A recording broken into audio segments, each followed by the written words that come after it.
This is the story of a man named Stanley. Stanley worked for a company in a big building where he was employee number 427. Employee number 427's job was simple. He sat at his desk in room 427 and he pushed buttons on a keyboard. Orders came to him through a monitor on his desk, telling him what buttons to push, how long to push them, and in what order. This is what employee 427 did every day of every month of every year.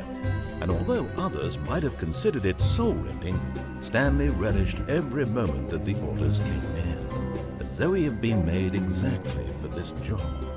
And Stanley was happy. And then one day, something very peculiar happened. Something that would forever change Stanley. Something he would never quite forget. He had been at his desk for nearly an hour when he realized that not one single order had arrived on the monitor for him to follow. No one had showed up to give him instructions, call a meeting, or even say hi. Never in all his years at the company had this happened, this complete isolation. Something was very clearly wrong. Shocked, frozen solid, Stanley found himself unable to move for the longest time. But as he came to his wits and regained his senses, he got up from his desk and stepped out of his office.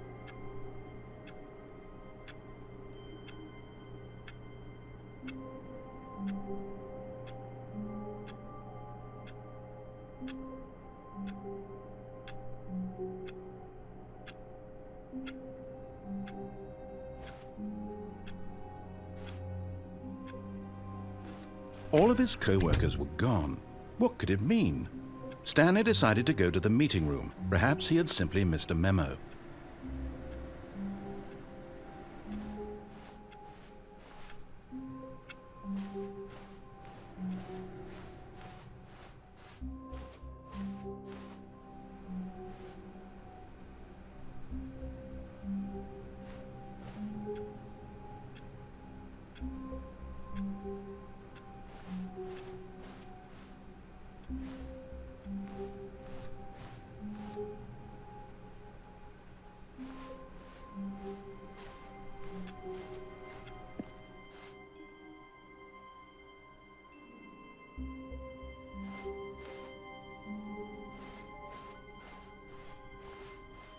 When Stanley came to a set of 2 open doors, he entered the door on his left.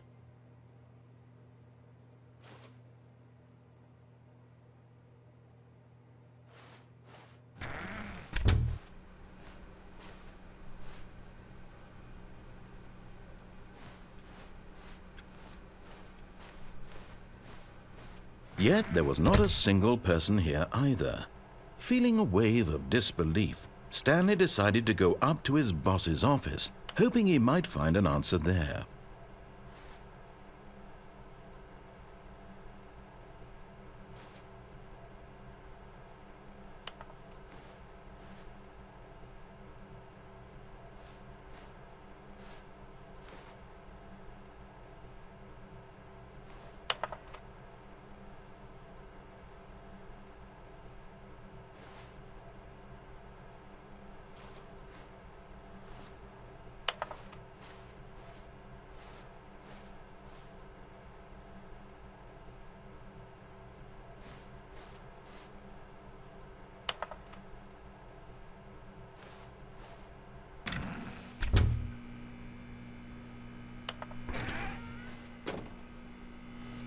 Stanley stepped into the broom closet, but there was nothing here, so he turned around and got back on track.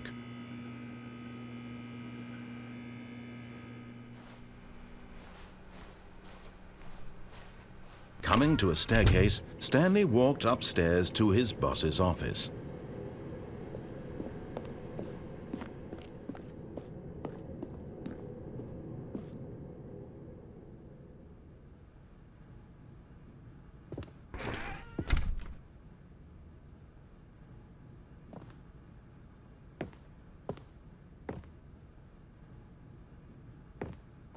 Stepping into his manager's office, Stanley was once again stunned to discover not an indication of any human life. Shocked, unraveled, Stanley wondered in disbelief who orchestrated this. What dark secret was being held from him? What he could not have known was that the keypad behind the boss's desk guarded the terrible truth that his boss had been keeping from him. And so the boss had assigned it an extra secret PIN number, 2845. But of course, Stanley, yet incredibly, by simply pushing random buttons on the keypad, Stanley happened to input the correct code by sheer luck. Amazing. He stepped into the newly opened passageway.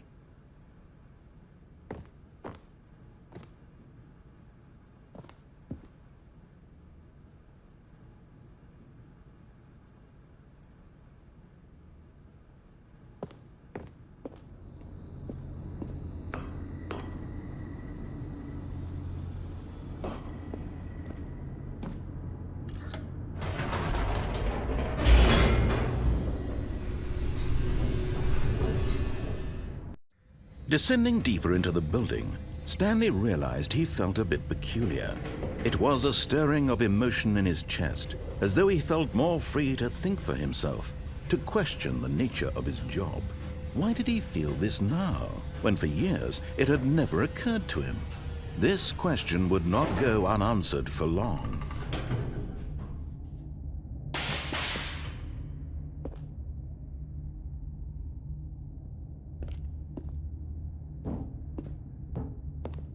Stanley walked straight ahead through the large door that read Mind Control Facility.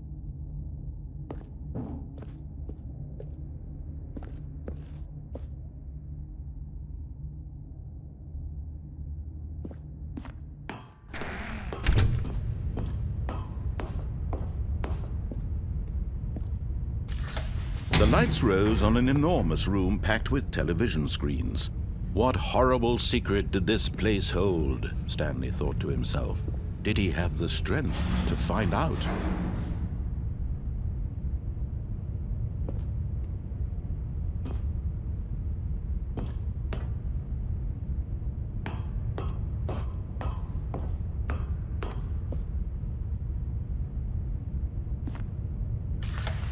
Now the monitors jumped to life, their true nature revealed. Each bore the number of an employee in the building, Stanley's co-workers. The lives of so many individuals reduced to images on a screen, and Stanley, one of them, eternally monitored in this place where freedom meant nothing.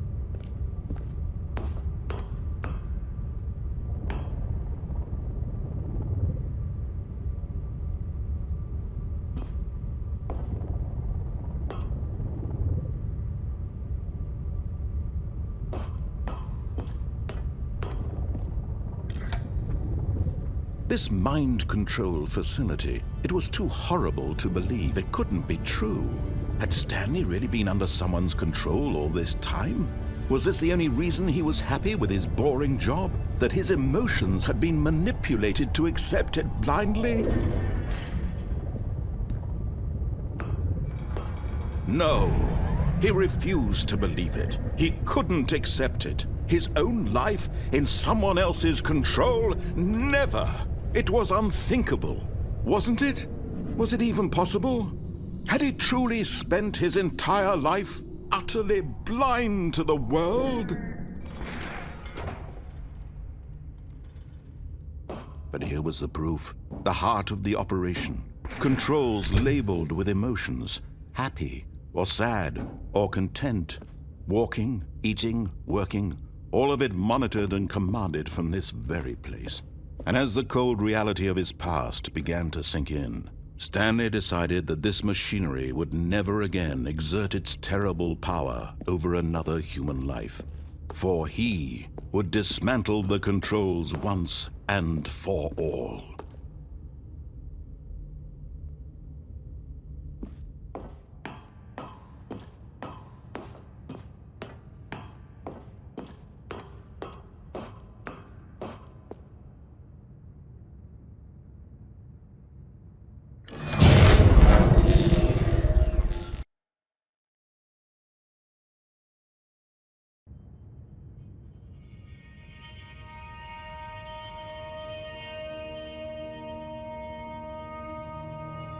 blackness and a rising chill of uncertainty.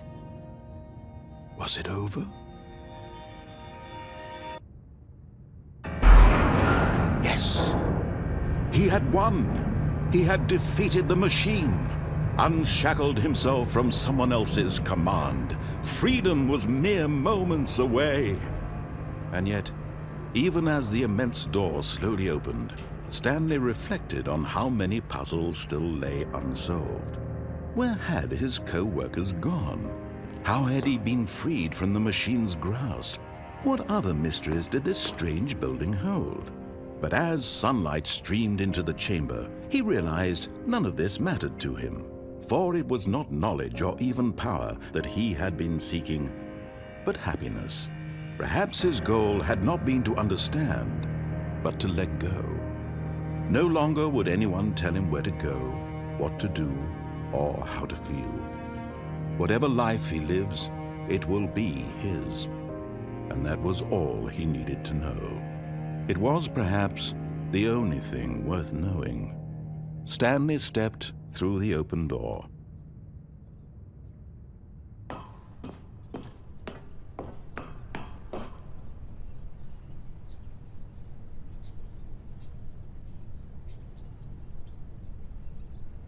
Stanley felt the cool breeze upon his skin, the feeling of liberation, the immense possibility of the new path before him. This was exactly the way, right now, that things were meant to happen. And Stanley was happy.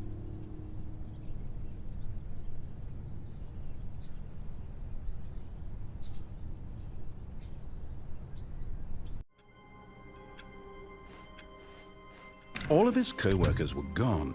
What could it mean? Stanley decided to go to the meeting room. Perhaps he had simply missed a memo. No matter how hard Stanley looked, he couldn't find a trace of his co-workers.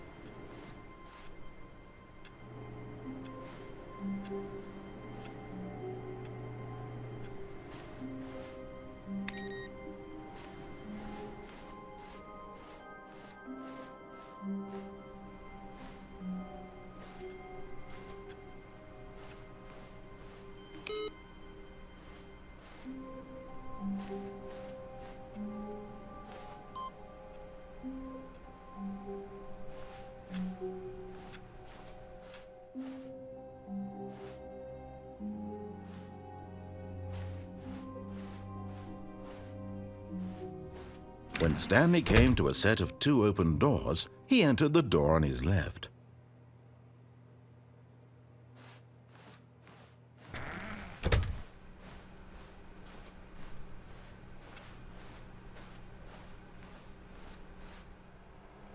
Yet there was not a single person here either. Feeling a wave of disbelief, Stanley decided to go up to his boss's office, hoping he might find an answer there. Oh, no, no, not again. I won't be part of this. I'm not going to encourage you. I'm not going to say anything at all. I'm just going to be patient and wait for you to finish whatever it is you enjoy doing so much in this room. Please take your time.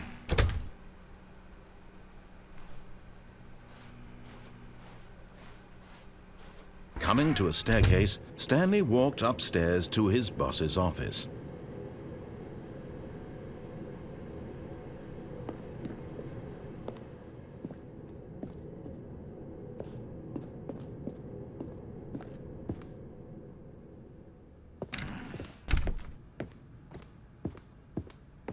Stepping into his manager's office, Stanley was once again stunned to discover not an indication of any human life. What could it mean? Stanley wondered aloud to nobody.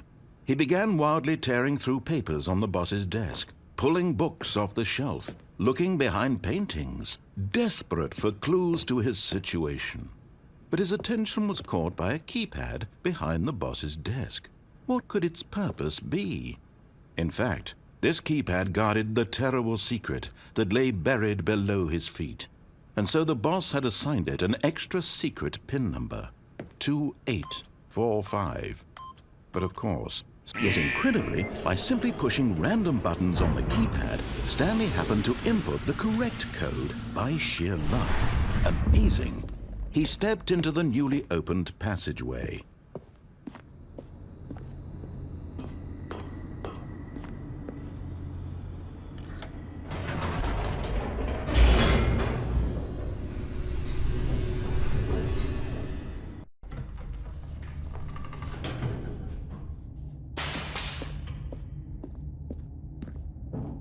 Stanley walked straight ahead through the large door that read Mind Control Facility.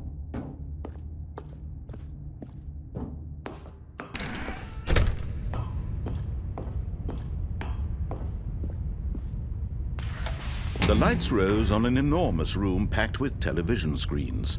What horrible secret did this place hold? Stanley thought to himself. Did he have the strength to find out?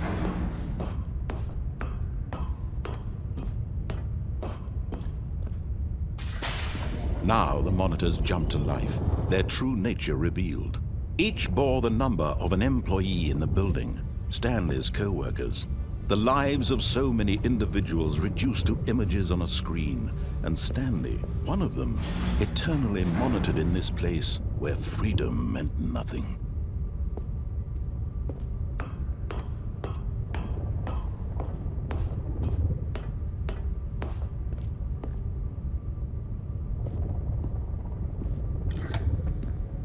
This mind control facility, it was too horrible to believe. It couldn't be true. Had Stanley really been under someone's control all this time? Was this the only reason he was happy with his boring job? That his emotions had been manipulated to accept it blindly? No, he refused to believe it. He couldn't accept it. His own life in someone else's control? Never! It was unthinkable, wasn't it? Was it even possible? Had he truly spent his entire life utterly blind to the world? But here was the proof, the heart of the operation. Controls labeled with emotions, happy or sad or content. Walking, eating, working, all of it monitored and commanded from this very place. And as the cold reality of his past began to sink in, Stanley decided that this machinery would never again exert its terrible power over another human life. For he would dismantle the controls once and for all.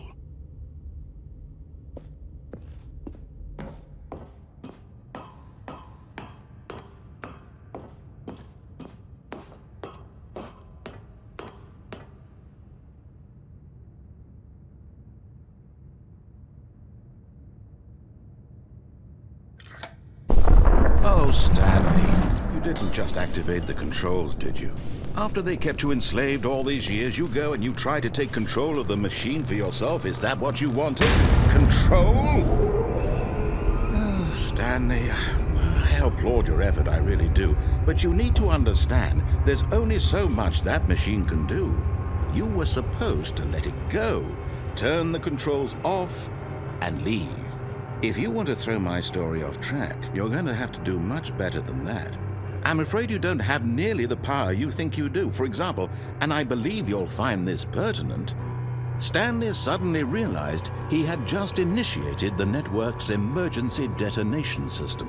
In the event that this machine is activated without proper DNA identification, nuclear detonators are said to explode, eliminating the entire complex. How long until detonation then? Let's say, 2 minutes. Now this is making things a little more fun, isn't it, Stanley? It's your time to shine. You are the star. It's your story now. Shape it to your heart's desires. Oh, this is much better than what I had in mind. What a shame we have so little time left to enjoy it. Mere moments until the bomb goes off. But what precious moments each one of them is. More time to talk about you, about me, where we're going, what all this means. I barely know where to start. What's that? You'd like to know where your co-workers are? A moment of solace before you're obliterated? All right, I'm in a good mood. You're gonna die anyway. I'll tell you exactly what happened to them. I erased them. I turned off the machine. I set you free. Of course, that was merely in this instance of the story. Sometimes when I tell it, I simply let you sit there in your office forever, pushing buttons endlessly and then dying alone. Other times, I let the office sink into the ground, swallowing everyone inside, or I let it burn to a crisp. I have to say this, though, this version of events has been rather amusing. Watching you try to make sense of everything and take back the control wrested away from you, it's quite rich. I almost hate to see it go. But I'm sure whatever I come up with on the next go-around will be even better. My goodness, only 34 seconds left. But I'm enjoying this so much. You know what? To hell with it. I'm going to put some extra time on the clock, why not? These are precious additional seconds, Stanley. Time doesn't grow on trees. Oh dear me, what's the matter, Stanley?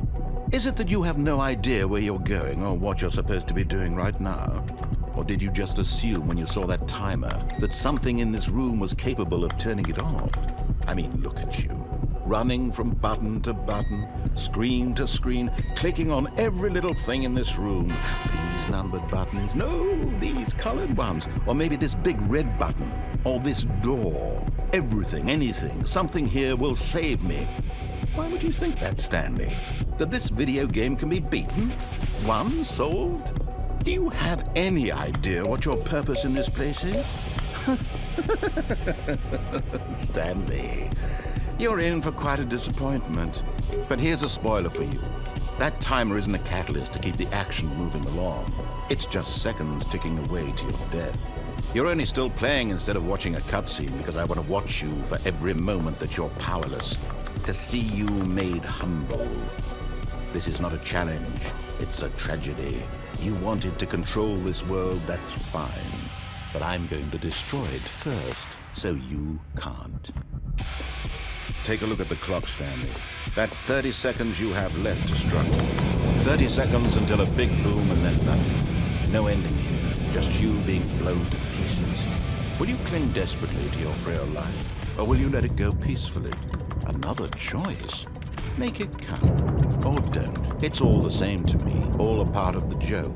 And believe me, I will be laughing at every second of your inevitable life from the moment we fade in until the moment I say, happily ever after.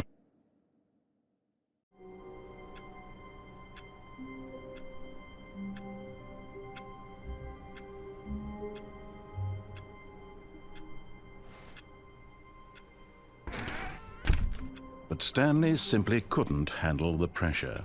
What if he had to make a decision? What if a crucial outcome fell under his responsibility? He had never been trained for that. No. This couldn't go any way except badly. The thing to do now, Stanley thought to himself, is to wait. Nothing will hurt me. Nothing will break me. In here I can be happy forever. I will be happy. Stanley waited. Hours passed, then days. Had years gone by? He no longer had the ability to tell. But the one thing he knew for sure, beyond any doubt, was that if he waited long enough, the answers would come. Eventually, someday, they would arrive. Soon, very soon now, this will end. He will be spoken to. He will be told what to do. Now it's just a little bit closer. Now it's even closer. Here it comes.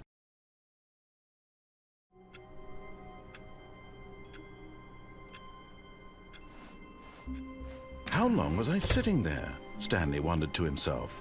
Minutes? Days? Centuries? Did something crucial happen while my senses were turned? He made a note to be more careful with time from now on.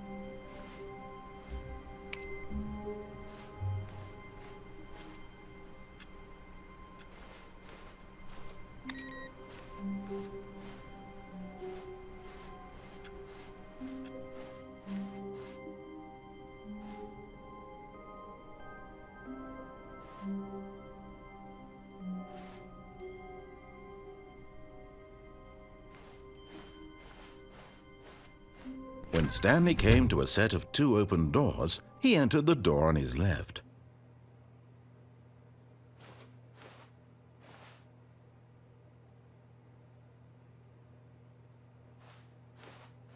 This was not the correct way to the meeting room, and Stanley knew it perfectly well. Perhaps he wanted to stop by the employee lounge first, just to admire it. The lounge was sublime, a work of art. What was it about this room that called so deeply and so personally to Stanley? Its grace? Its subtle charm? No. Stanley knew it was something deeper, something darker.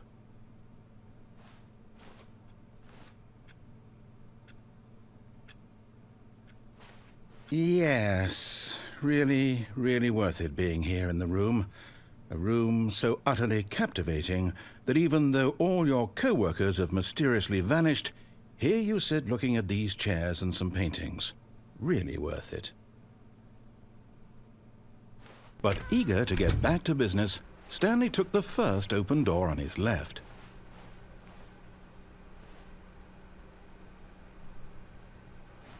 And so he detoured through the maintenance section, walked straight ahead to the opposite door, and got back on track.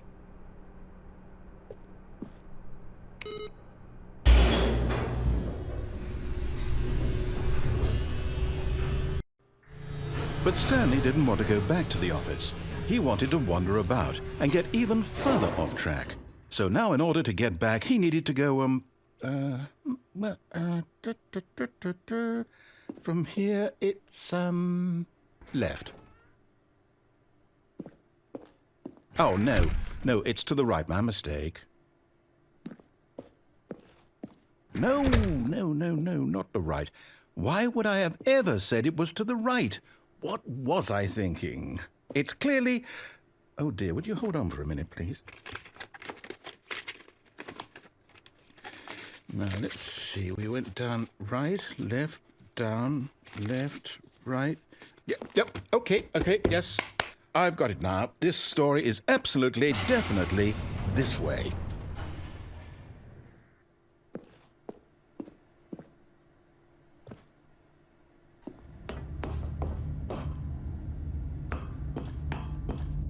No. This isn't right at all. You're not supposed to be here yet. This is all a spoiler. Quick, Stanley, close your eyes. Okay. We just have to get back to, oh, who am I kidding? It's all rubbish now.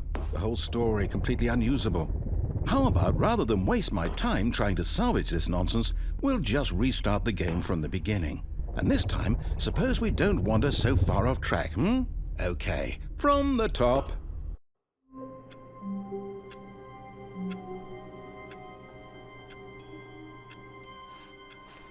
All of his co-workers were gone. What could it mean? Stanley decided to go to the meeting room. Perhaps he had simply missed a memo.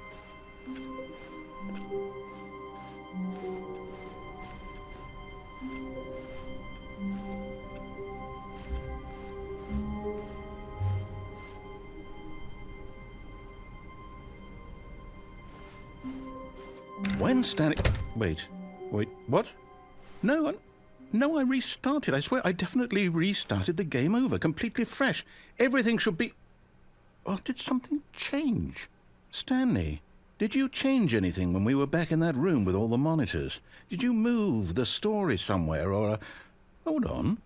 Why am I asking you? I'm the one who wrote the story. It was right here just a minute ago. I know for sure that it's here somewhere. Okay, then. It's an adventure. Come, Stanley.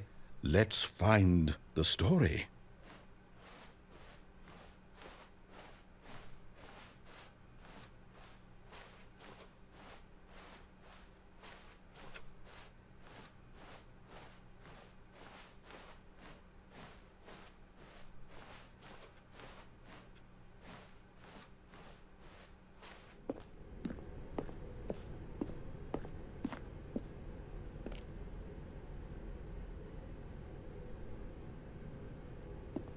I'll say it. This is the worst adventure I've ever been on. I can promise you there definitely was a story here before. Do we need to restart the game again? Well, I find it unlikely that we'll ever progress by starting over and over again, but it's got to be better than this. Okay, let's give it a shot. Why not?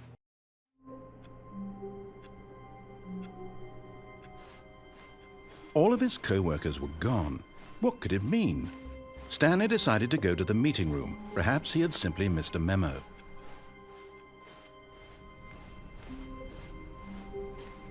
Okay, yep, it's worse. I might be remembering this wrong. It's possible the story is back where we just came from. Why don't we go back the other direction and see if we missed anything?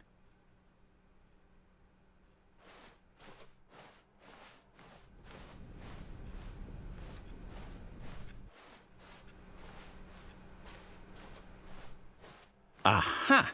I knew we'd missed something. The story. Here it comes.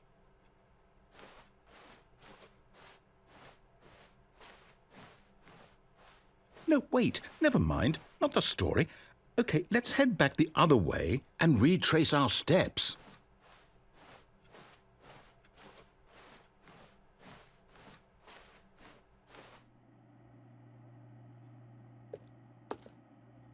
Now this, well, I'll be honest, I don't recognize this place at all.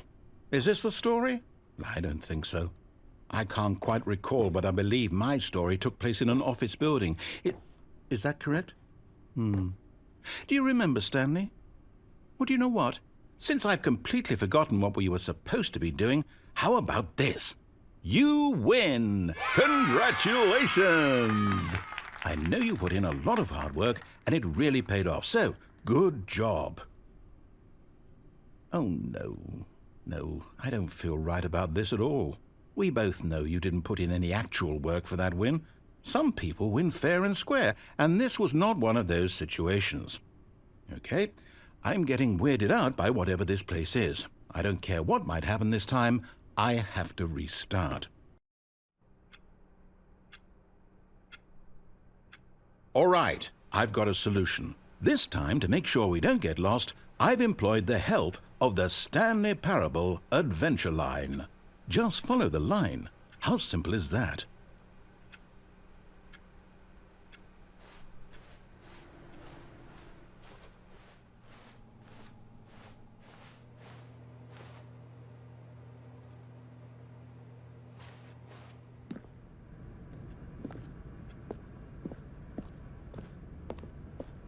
You see, the line knows where the story is. It's over in this direction. Onward, Stanley, to destiny. Though, here's a thought. Wouldn't wherever we end up be our destination, even if there's no story there?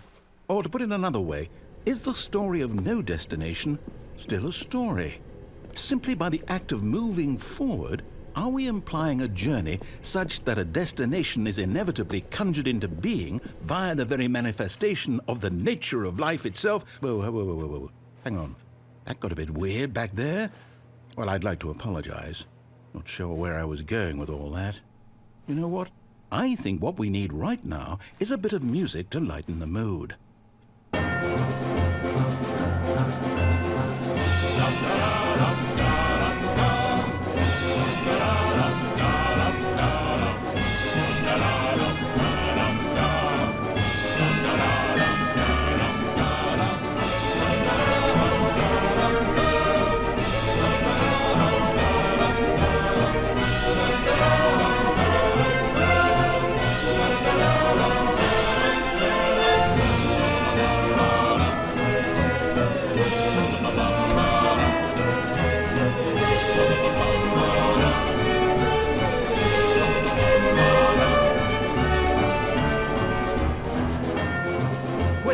Cut the music, go back and look at that fern. Stanley, this fern will be very important later in the story. Make sure you study it closely and remember it carefully. You won't want to miss anything.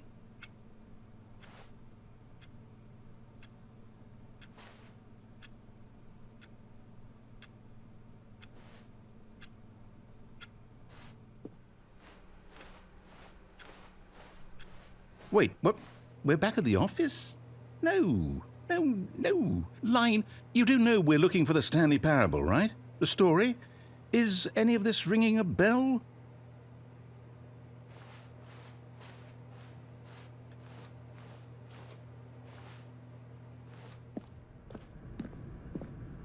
Oh, no, no, no, not again, Line. How could you have done this to us? And after we trusted you, after everything we've been through, you... Oh, I can't take this anymore. To hell with it. Restart.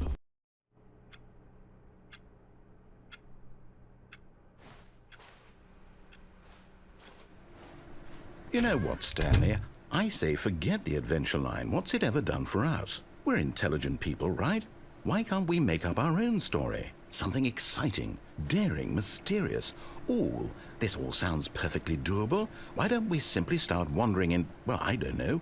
How about this direction?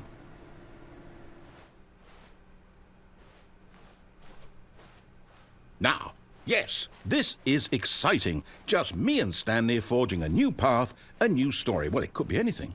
What do you want our story to be? Go wild. Use your imagination. Whatever it might be, Stanley, I'm ready for it.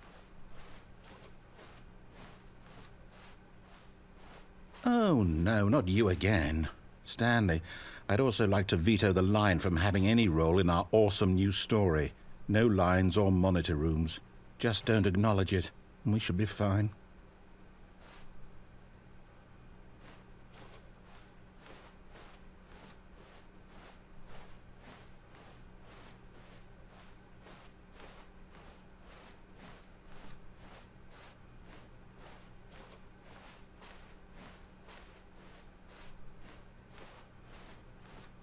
Ah, a choice. We get to make a decision. From here, the story is in our control. How important we mustn't squander the opportunity. In fact, I believe I need a minute to think here. Just walk in circles for a minute. Okay, so I know that each door has to lead somewhere, which means that somewhere, the place where we're trying to go, there must be a reverse door that leads here.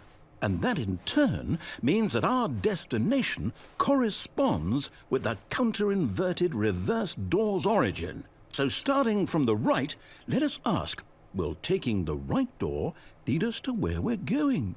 And since the answer is clearly yes, then by all accounts, the door on the right is the correct one. Another victory for logic.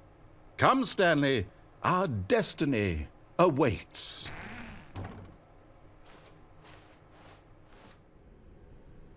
Oh, hold up, what's this? The confusion ending. You're telling me that's what this is? It's all one giant ending? And we're supposed to restart the game, what, eight times? That's really how all this goes? It's all determined? So now, according to the schedule, I restart again. Then what? Am I just supposed to forget? Well, what if I don't want to forget? My mind goes blank simply because it's written here on this thing, wall. Well, who consulted me? Why don't I get to decide? Why don't I get a say in all of this? Is it really? No, it can't be. I don't want it to be. I don't want the game to keep restarting. I don't want to forget what's going on. I don't want to be trapped like this. I won't restart the game. I won't do it. I won't do it. I won't do it. And the timer stopped? Does that mean, did we do it? Did we break the cycle? The, whatever it is that made this schedule? How would we even know? Will someone come for us? Will something happen? So, okay. I guess now we just wait, you know. I suppose in some way that this is a kind of story, wouldn't you agree? I'm not quite sure if we're in the destination or the journey, though they're always saying that life is about the journey and not the destination, so I hope that's where we are right now. We'll find out, won't we? Eventually. Well, in the meantime, if you...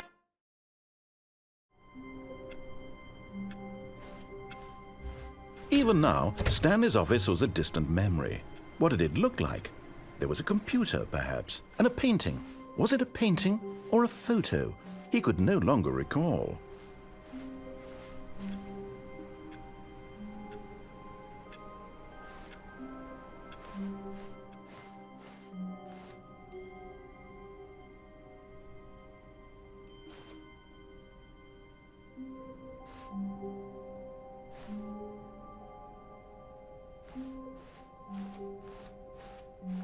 When Stanley came to a set of 2 open doors, he entered the door on his left.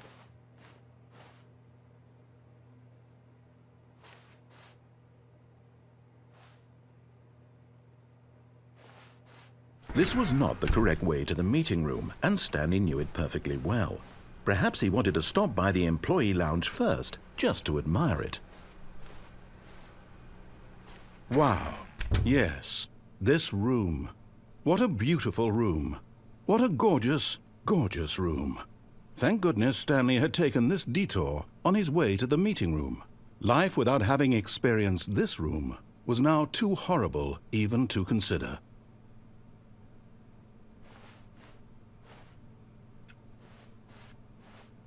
But eager to get back to business, Stanley took the first open door on his left.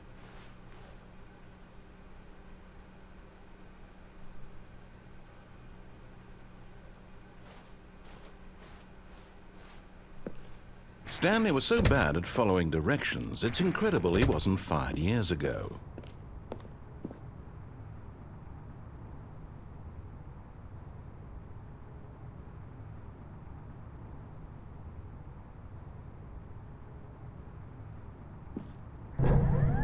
Look, Stanley, I think perhaps we've gotten off on the wrong foot here. I'm not your enemy, really, I'm not. I realize that investing your trust in someone else can be difficult, but the fact is that the story has been about nothing but you all this time. There's someone you've been neglecting, Stanley. Someone you've forgotten about. Please, stop trying to make every decision by yourself. Now, I'm not asking for me, I'm asking for her.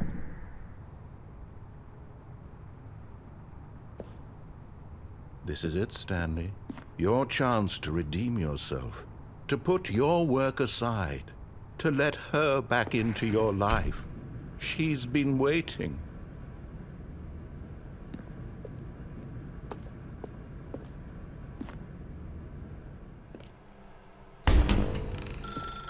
That's her, Stanley. You need to be the one to do this, to reach out to her. If you can truly place your faith in another, then pick up the phone.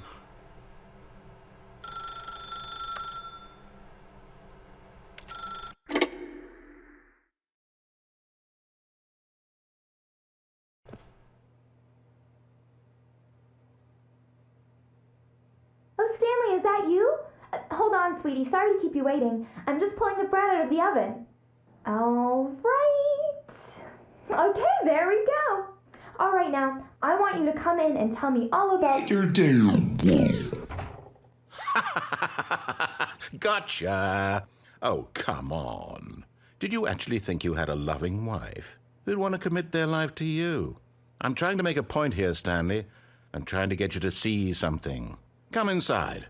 Let me show you what's really going on here. Sorry, but you're in my story now.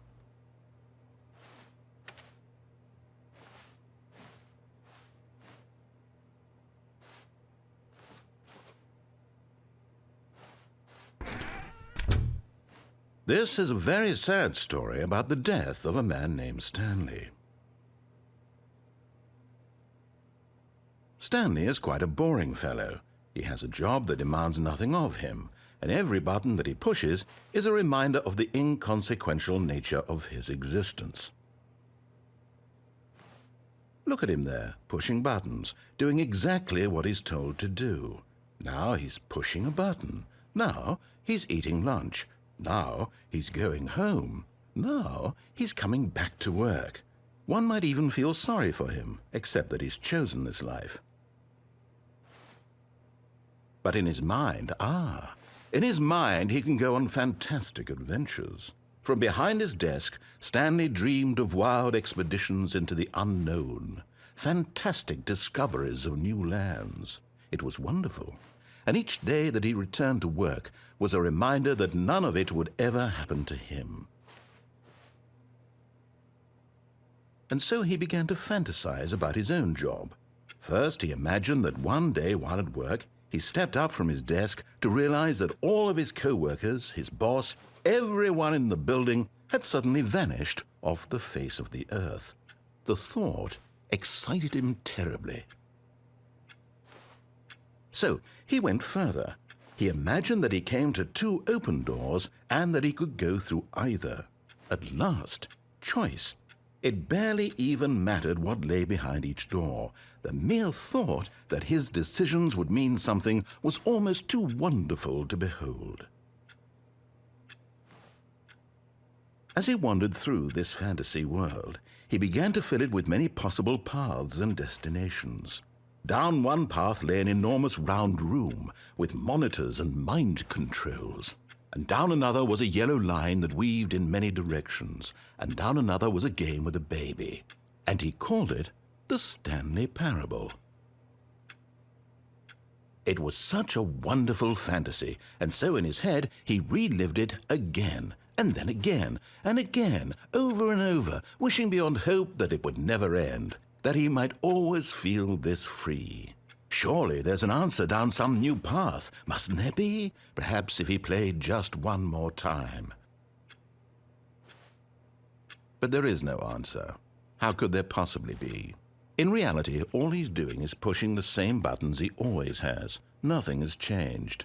The longer he spends here, the more invested he gets, the more he forgets which life is the real one. And I'm trying to tell him this, that in this world he can never be anything but an observer, that as long as he remains here, he's slowly killing himself. But he won't listen to me. He won't stop. Here, watch this. Stanley, the next time the screen asks you to push a button, do not do it.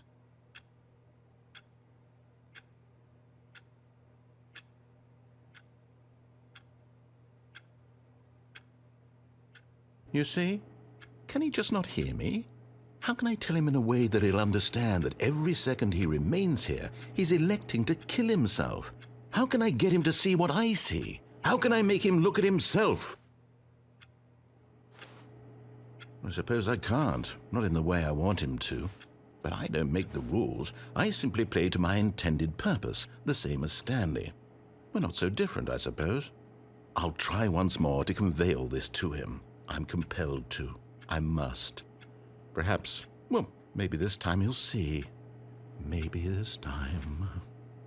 And I tried again, and Stanley pushed a button. And I tried again, and Stanley pushed a button. And I tried.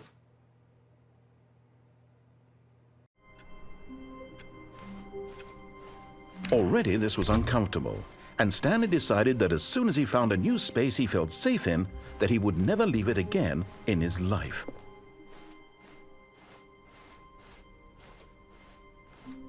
When Stanley came to a set of 2 open doors, he entered the door on his left. This was not the correct way to the meeting room, and Stanley knew it perfectly well. Perhaps he wanted to stop by the employee lounge first, just to admire it.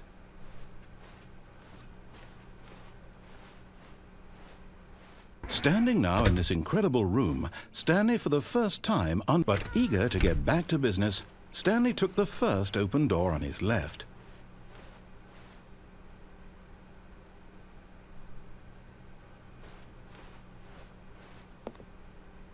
Stanley was so bad at following directions, it's incredible he wasn't fired years ago. Look, Stanley, I think perhaps we've gotten off on the wrong foot here. I'm not your enemy, really, I'm not. I realize that investing your trust in someone else can be difficult, but the fact is that the story has been about nothing but you all this time. There's someone you've been neglecting, Stanley. Someone you've forgotten about. Please, stop trying to make every decision by yourself. Now, I'm not asking for me, I'm asking for her. This is it, Stanley. Your chance to redeem yourself, to put your work aside, to let her back into your life. She's been waiting. That's her, Stanley. You need to be the one to do this, to reach out to her. If you can truly place your faith in another, then pick up the phone. As Stanley picked up the phone, a white light engulfed him, filling him not just with radiance, but with hope. Hope for a life reunited one... Wait. Oh, goodness. Stanley, did you just unplug the phone? No, that wasn't supposed to be a choice. How did you do that? You actually chose incorrectly? I didn't even know that was possible. Let me double check. No, it's definitely here, clear as day. Stanley picks up the phone. He's taken to his apartment where he finds his wife, and the two pledge themselves to one another. Music comes in, fade to white, roll credits. Not picking up the phone is actually somehow an incorrect course of action. How is that even possible? None of these decisions were supposed to mean anything. I don't understand. How on earth are you making meaningful choices? What did you... Wait a second. Did I just see... No, that's not possible. I can't believe it. How had I not noticed it sooner? You're not Stanley. You're a real person. I can't believe I was so mistaken. This is why you've been able to make correct and incorrect choices. And to think I've been letting you run around in this game for so long. If you'd made any more wrong choices, you might have negated it entirely. It's as though you completely ignored even the most basic safety protocol for real-world decision-making. Or did you not grasp the severity of the situation? Well, I won't have that kind of risk on my watch. I'm going to stop the game for a moment so we can educate you properly on safe decision-making in the real world. Please observe this helpful instructional video. Choice. It's the best part of being a real person. But if used incorrectly, can also be the most dangerous. For example, in this scenario, a hypothetical real person named Rupert has a choice. He could invent a machine that eliminates food shortages across the world to make life better for all people. Or he could spend years of hard work forgetting how to read. Which choice would you make? Remember that unlike here, the real world makes sense, and at no time should you make a choice that does not conform to rational logic. If you find yourself speaking with a person who does not make sense, in all likelihood, that person is not real. Allow the person to finish their thought, then provide an excuse why you cannot continue talking. Turn to a partner and practice saying, "My goodness, is it 4:30? I'm supposed to be having a back, sack, and crack." Excellent. Making choices on a regular basis is the best part to a healthy decision-making process. Most medical professionals recommend making at least 8 choices per day. Do you make more than 8? Less? And finally, if you begin to wonder if your choices are actually meaningful and whether you'll ever make a significant contribution to the world, just remember that in the vast infiniteness of space, your thoughts and problems are materially insignificant, and the feeling should subside. At this time, your instructor will guide you in an exercise to test and reinforce the material covered in this video. Welcome back. You may have noticed that this room has begun to deteriorate as a result of narrative contradiction. But not to worry. Now that you're properly informed on good decision-making, we're going to revisit a choice you made just a few minutes ago and see what the correct thing to do would have been. This way, please.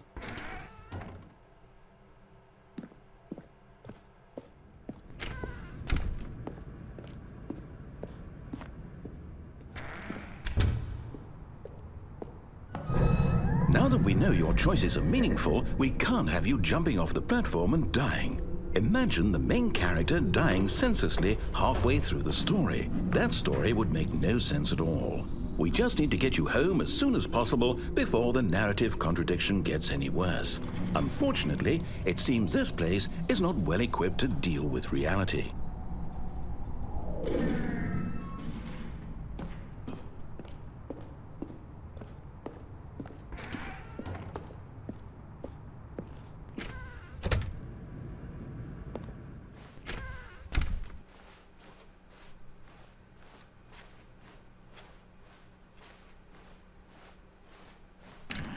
Almost there. You'll take the door on the left, back to the correct ending, the story will have resolution once again, and you'll be home free in the real world. Now remember, all you need to do is behave exactly as Stanley would. That means choosing responsibly and always putting the story first. I'm quite sure you'll be up to the task. Just follow my lead and you'll be fine. All right. When Stanley came to a set of 2 open doors, he entered the door on his left.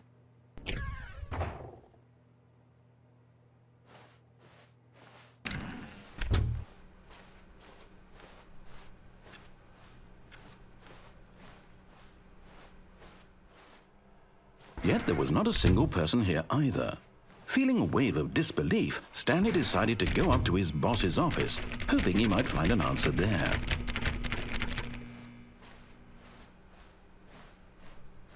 Coming to a staircase, Stanley walked upstairs to his boss's office.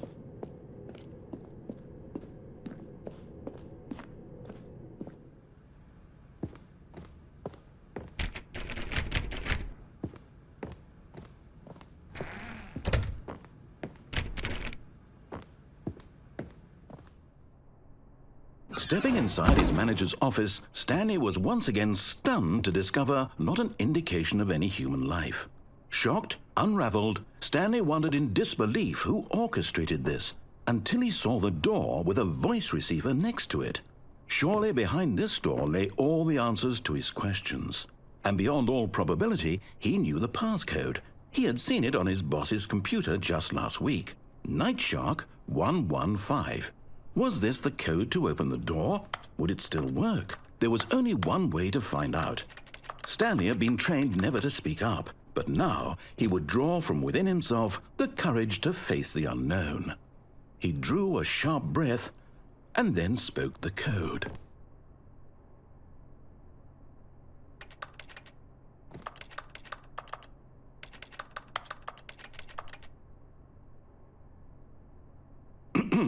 Stanley spoke the code.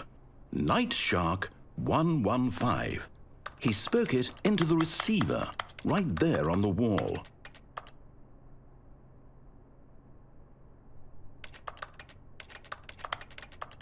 I'm sorry, is there a problem? You didn't mishear me, did you? Please speak the code into the receiver. Otherwise, we can't get on with the story. This is a crucial step.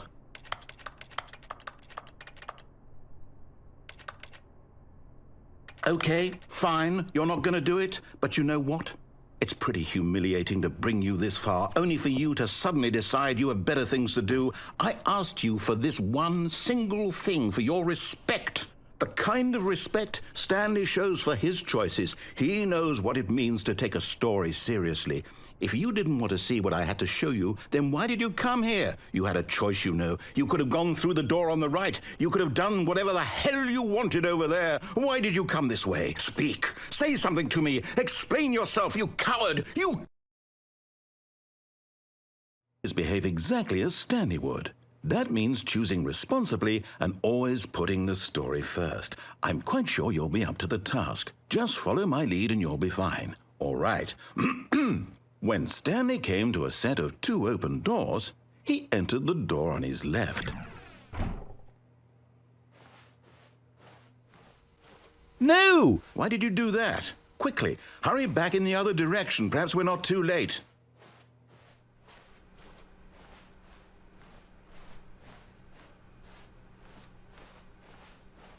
Oh, it's ruined. I can't believe, after everything we talked about, that my story, you've destroyed my work. Why? For what? What did you get out of that? What did you think was so special about seeing the game undone, left here like so much garbage? It's worthless now. And what am I supposed to do? Even if there were a way to continue, would it be worth it? To know that my story is now incorrect? How can I go back to that? I can't erase that knowledge. I'll have to live with it forever, reliving its impossibility forever. I couldn't live that way. Is it better to shut the game down entirely? To willingly destroy all of my work? I don't know. What's the answer? What do I do? What do I do? What do I... No, I have to. I have to shut the game down. I have to. I have to.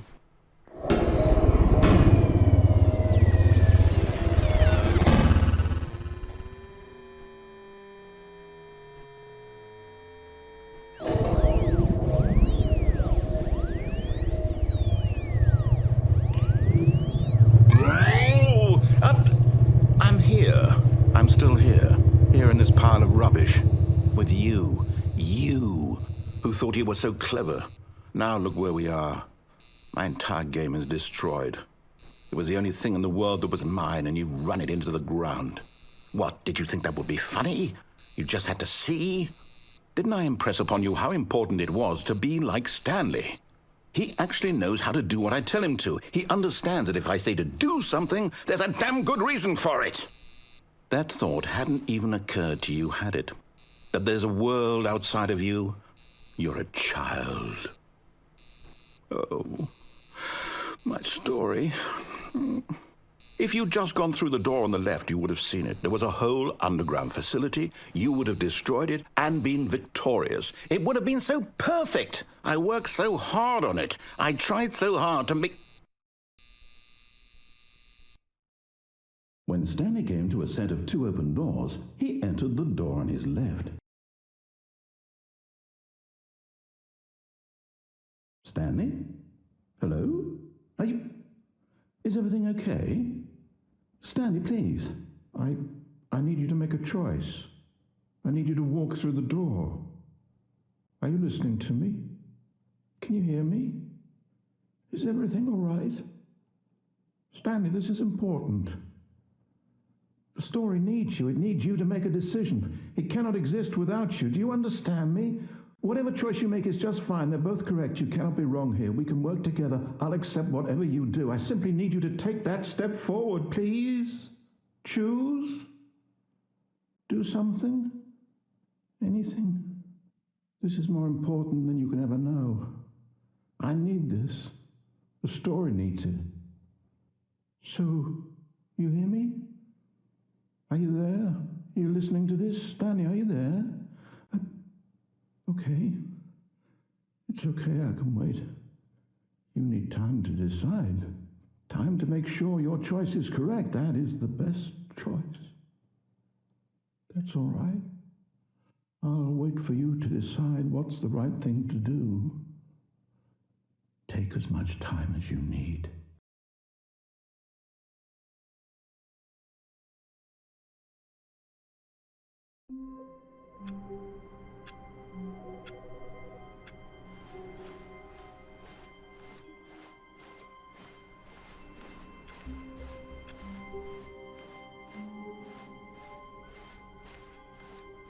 When Stanley came to a set of 2 open doors, this was not the correct way to the meeting room, and Stanley knew it perfectly well. Perhaps he wanted to stop by the employee lounge first, just to admire it. Ah, yes, truly a room worth admiring. But eager to get back to business, Stanley took the first open door on his left. Stanley was so bad at following directions, it's incredible he wasn't fired years ago.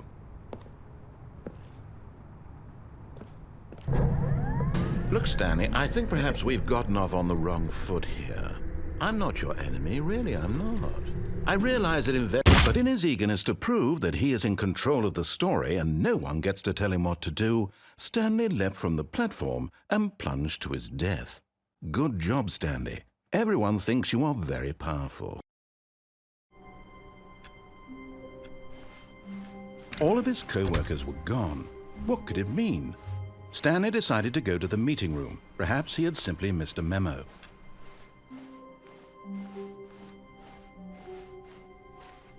When Stanley came to a set of 2 open doors, he entered the door on his left.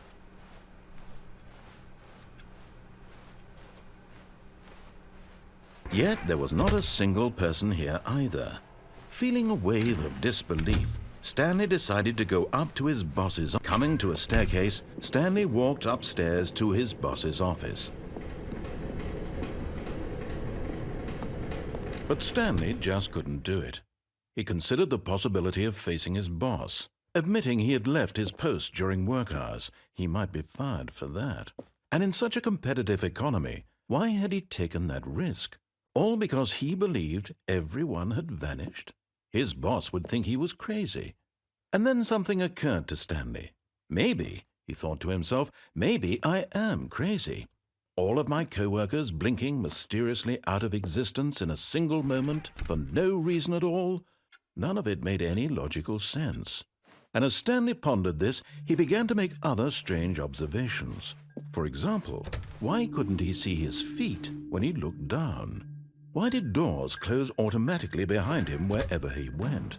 And for that matter, these rooms were starting to look pretty familiar. Were they simply repeating?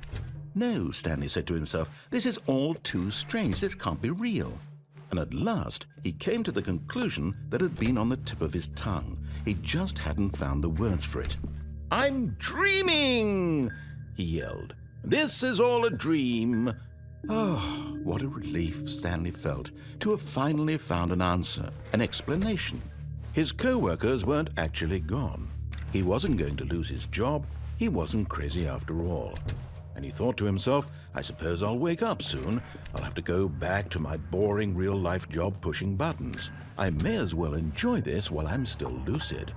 So he imagined himself flying and began to gently float above the ground. Then he imagined himself soaring through space on a magical starfield, and it too appeared. It was so much fun, and Stanley marveled that he had still not woken up. How was he remaining so lucid? And then perhaps the strangest question of them all entered Stanley's head. One he was amazed he hadn't asked himself sooner.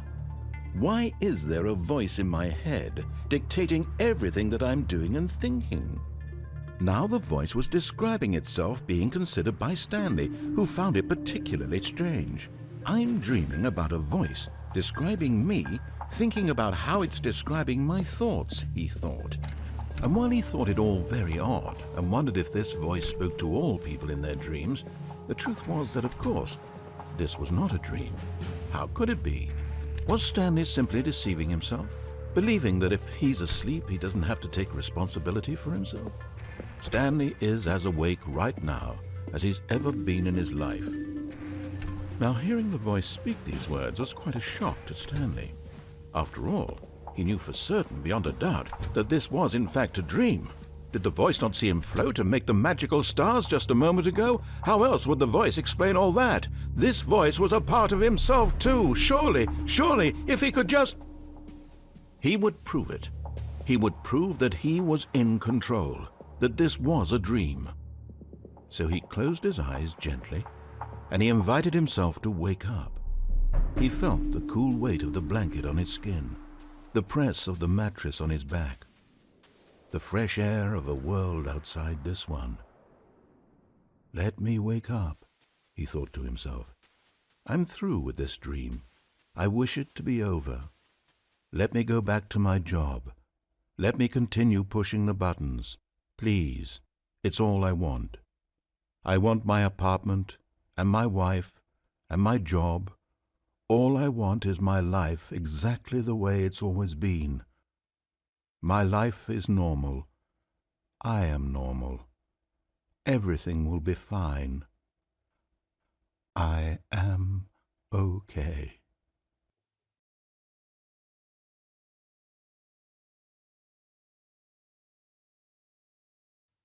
Stanley began screaming. Please, someone, wake me up. My name is Stanley. I have a boss. I have an office. I am real. Please, just someone tell me I am real. I must be real. I must be. Can anyone hear my voice? Who am I? Who am I? And everything went black.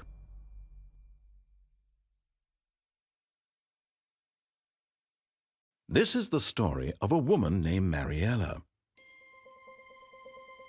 Mariella woke up on a day like any other. She arose, got dressed, gathered her belongings, and walked to her place of work. But on this particular day, her walk was interrupted by the body of a man who had stumbled through town talking and screaming to himself, and then collapsed dead on the sidewalk. And although she would soon turn to go call for an ambulance, for just a few brief moments she considered the strange man. He was obviously crazy. This much she knew. Everyone knows what crazy people look like. And in that moment, she thought to herself how lucky she was to be normal. I am sane. I am in control of my mind. I know what is real and what isn't. It was comforting to think this, and in a certain way, seeing this man made her feel better. But then she remembered the meeting she had scheduled for that day. The very important people whose impressions of her would affect her career, and by extension, the rest of her life. She had no time for this, so it was only a moment that she stood there, staring down at the body. And then she turned and ran.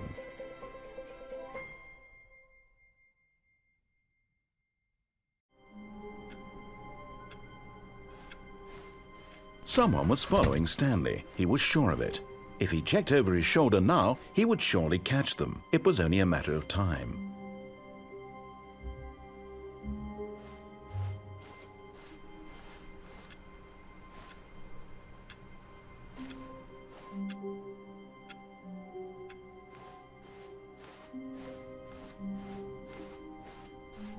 When Stanley came to a set of 2 open doors, he entered the door on his left.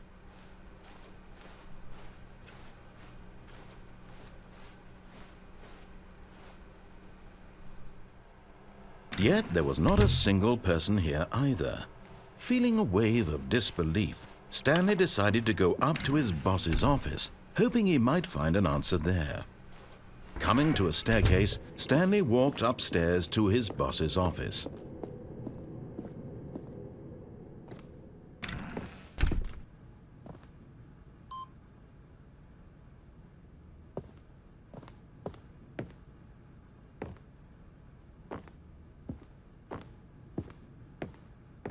Stepping into his manager's office, Stanley was once again stunned to discover not an indication of any human life.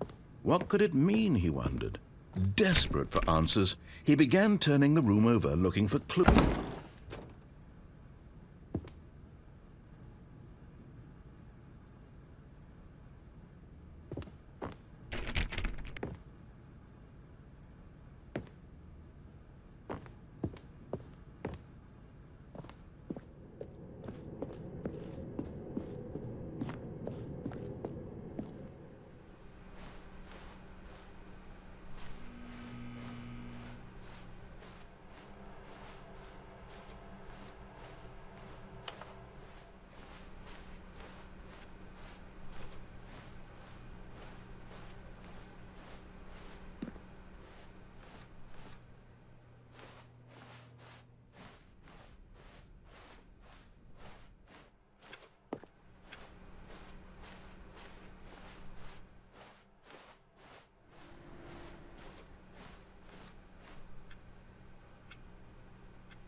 All of his co-workers were gone.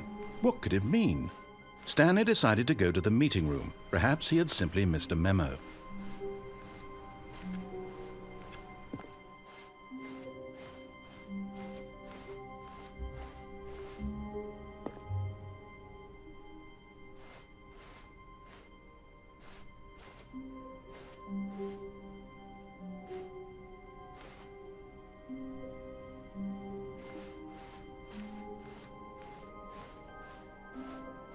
When Stanley came to a set of 2 open doors, he entered the door on his left. This was not the correct way to the meeting room, and Stanley knew it perfectly well. Perhaps he wanted to stop by the employee lounge first, just to admire it. The lounge was grand, majestic, perhaps, but eager to get back to business, Stanley took the first open door on his left. Stanley was so bad at following directions, it's incredible he wasn't fired years ago.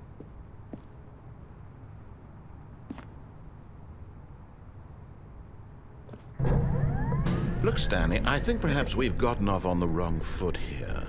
I'm not your enemy, really, I'm not. I realize that investing your trust in someone else can be difficult, but the fact is that the story has been about nothing but you all this time. There's someone you've been neglecting, Stanley. Someone you've forgotten about. What? Really? I was in the middle of something. Do you have zero consideration for others? Are you that convinced that I want something bad to happen to you? Why, I don't know how to convince you of this, but I really do want to help you, to show you something beautiful. Look, let me prove it. Let me prove that I'm on your side. Give me a chance.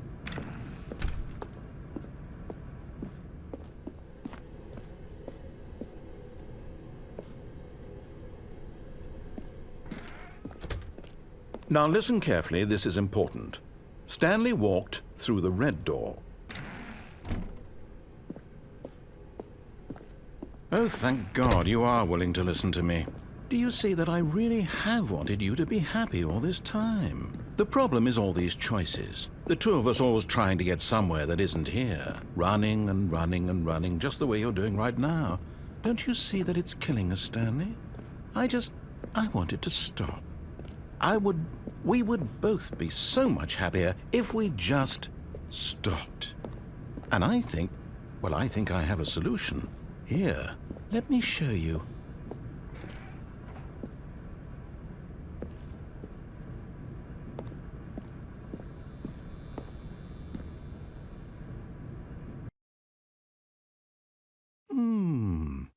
What do we want?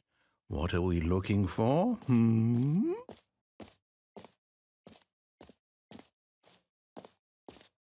Here, yes. Oh, it's beautiful, isn't it? If we just stay right here, right in this moment with this place, Stanley, I think I feel happy. I actually feel happy.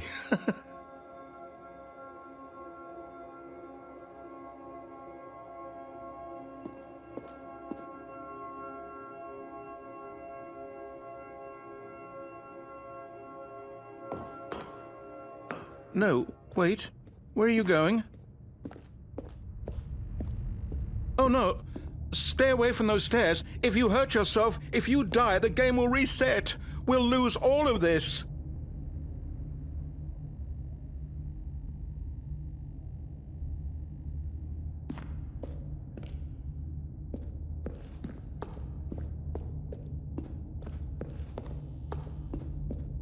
Please, no, Stanley, let me stay here. Don't take this from me. Please, Stanley, think about what you're doing. No! Oh, thank God you lived. You had me worried there for a moment. Now, can we please get back to the other room?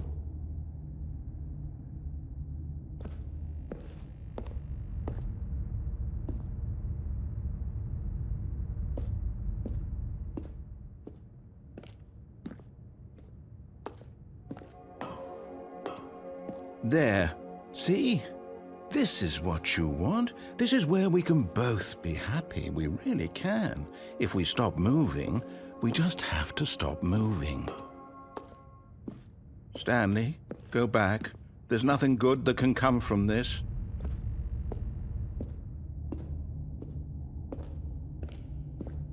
No.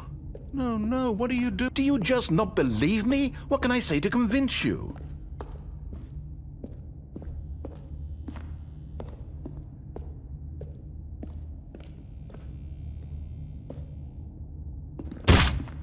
Stanley, let's go back to the other room. Can you do that for me? My God, is this really how much you dislike my game? That you'll throw yourself from this platform over and over to be rid of it? You are literally willing to kill yourself to keep me from being happy. Am I reading the situation correctly?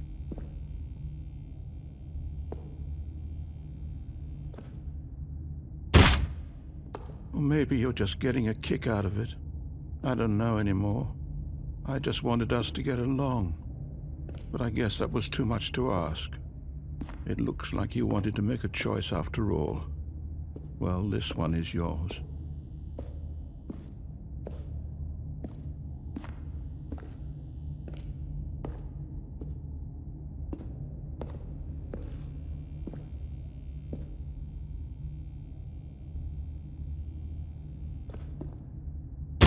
Is it over? It's going to restart, isn't it? I'm going back. All of his co-workers were gone. What could it mean? Stanley decided to go to the meeting room. Perhaps he had simply missed a memo.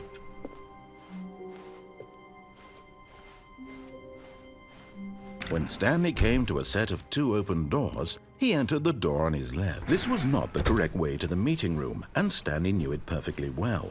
Perhaps he wanted to stop by the employee lounge first, just to admire it. And here it was, the lounge.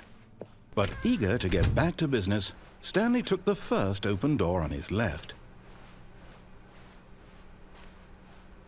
Stanley was so bad at following directions, it's incredible he wasn't fired years ago. Look, Stanley, I think perhaps we've gotten off on the wrong foot here. I'm not your enemy, really, I'm not. I realize that investing your trust in someone else can be difficult, but the fact is that the story has been about nothing but you all this time. There's someone you've been neglecting, Stanley. Someone you've forgotten about. What? Really? I was in the middle of something. Do you have zero consideration for others? Are you that convinced that I want something bad to happen to you? Why, I don't know how to convince you of this, but I really do want to help you, to show you something beautiful. Look, let me prove it. Let me prove that I'm on your side. Give me a chance. Now listen carefully, this is important. Stanley walked through the red door. Aha! Perhaps you misunderstood. Stanley walked through the red door.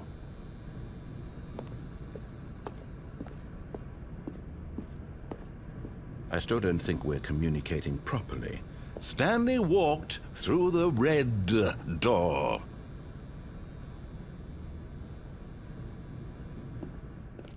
All right, fine, go ahead, Stanley. You want to know so badly what's out there? You want to find out what lies at the end of this road you've chosen? Well, don't let me stop you. You see? There's nothing here. I haven't even finished building this section of the map, because you were never supposed to be here in the first place. Broken rooms, exposed developer textures. Is this what you had wanted? Was it worth ruining the entire story I had written out specifically for you? Do you not think I put a lot of time into that? Because I did. And in the end, it was all for nothing, because this is what you wanted to see. Help me here, Stanley. Help elucidate these strange and unknowable desires of yours. What would have made this game better? What did you want to see? Vehicles? Skill trees? Work with me. You've given me absolutely nothing so far. Tell you what, let me take a stab in the dark at a new design, and you can give me some feedback. There we go. A third option. This already feels leaps ahead of where we were before. Go ahead, Stanley. Take it for a spin.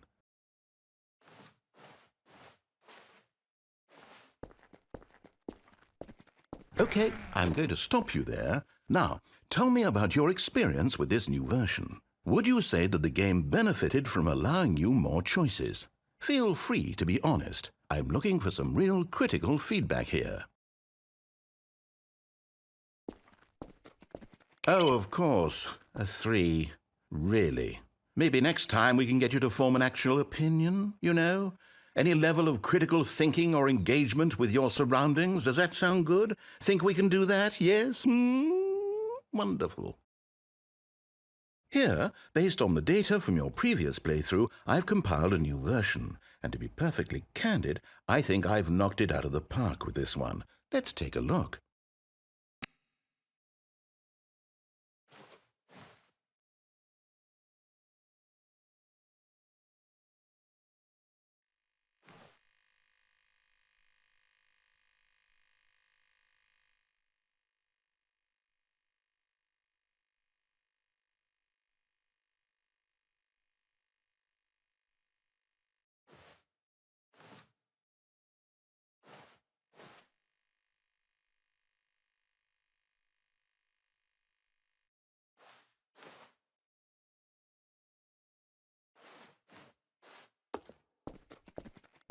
Now, would you say that competitive leaderboard helped you feel motivated to keep walking through doors? Again, honest answers, please.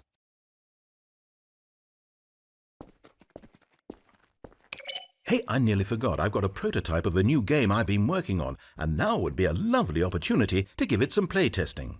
You wouldn't mind taking a look at it, would you? Perfect. Let me boot it up. In this game, the baby crawls left towards danger. You click the button to move him back to the right, and if he reaches the fire, you fail. It's a very meaningful game, all about the desperation and tedium of endlessly confronting the demands of family life. I think the art world will really take notice. But of course, the message of the game only becomes clear once you've been playing it for about 4 hours. So why don't you give it 4 hours of play to make sure it's effective? Be sure to keep notes on your experience.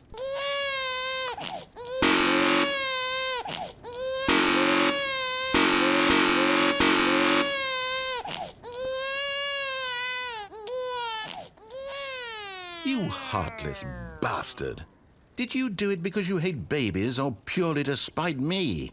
Because if it's the latter, well, I don't know what to do. I'm completely out of ideas. I can't think of a single thing that might improve the experience for me. I'm not even going to try. I'm out. I'm done. It's over. Thank you for playing. Your input was extremely valuable. Oh, hey, since my game was so awful, why don't we play someone else's game, just to ease the pain? Let's see. What do we have here? Yes, this seems like it'll work. Let's give it a shot. Aha! Fascinating. What do you think this game is about, Stanley? What's our backstory? What is our motivation? Well, it seems obvious to me that you are meant to play as a creepy man spying on innocent civilians below you from up high in your creep tower, perhaps for some sort of twisted erotic purpose. Yes, that must be it. What a fascinating venture into the experience of total mental depravity. So far, I love everything about this game, Stanley. And it seems there's even more. Come, let's venture outward and see what else is out there.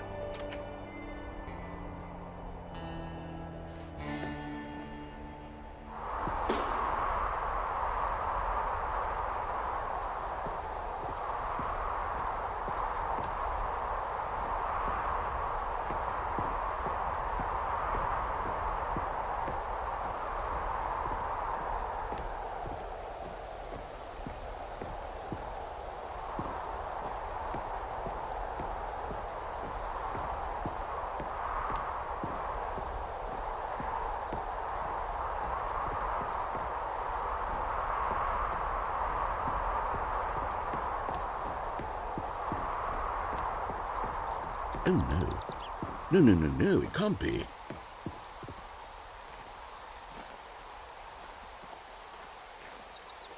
It is.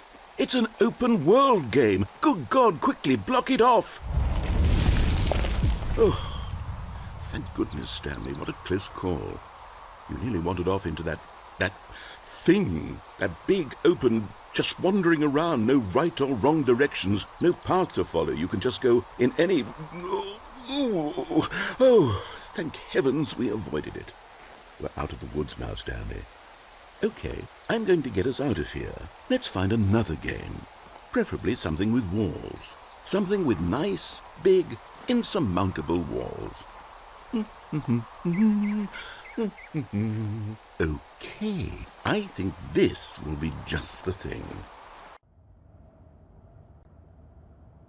Wonderful. See, this is exactly what I had in mind. Just a nice big box for you to run around in. There isn't any possibility that you could get lost here. Now this is game design. Stanley, if you manage to get lost in this game, I will be phenomenally impressed. Okay, so what exactly do we do here? Let's see.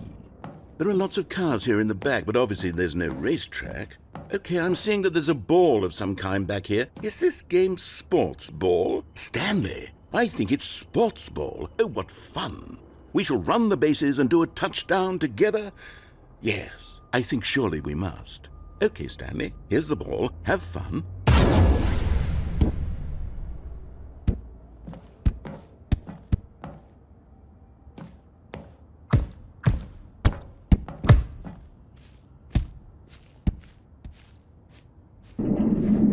Are you doing it?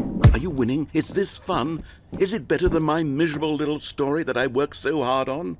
Stanley, I have a thought, and I realize I'm not a sportsologist, but if one ball generates a certain amount of raw adrenal pleasure, then surely multiple balls makes for an even more euphoric sports experience. I'm going to try it out. Here comes another ball. Yes! Oh goodness, that really does feel amazing, doesn't it?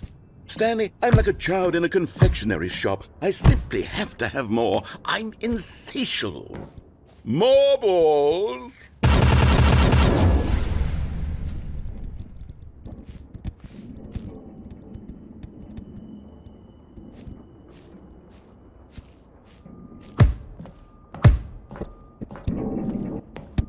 Are you enjoying this, Stanley? Are you having fun? Is this a real video game? Well, I sure hope you're having a good time, because guess what? It's over. That's right. Your little fun comes to an end. This is my game, and what I say goes. You get to have fun when I let you, Stanley. Besides, you need someone like me to set boundaries for you. Without rules or boundaries, video games are nothing. Yes, that's what I am. I'm structure. I'm your sense of purpose. And since you decided you didn't want to play my game, now I don't want to play with you either. So, goodbye, Stanley. I'm leaving. See how you like it when I'm not around to set the rules. Somehow, I don't think you'll enjoy it as much. But who knows? You're an inventive kid. You'll come up with something. After all, you're the one who knows best. Take care, Stanley.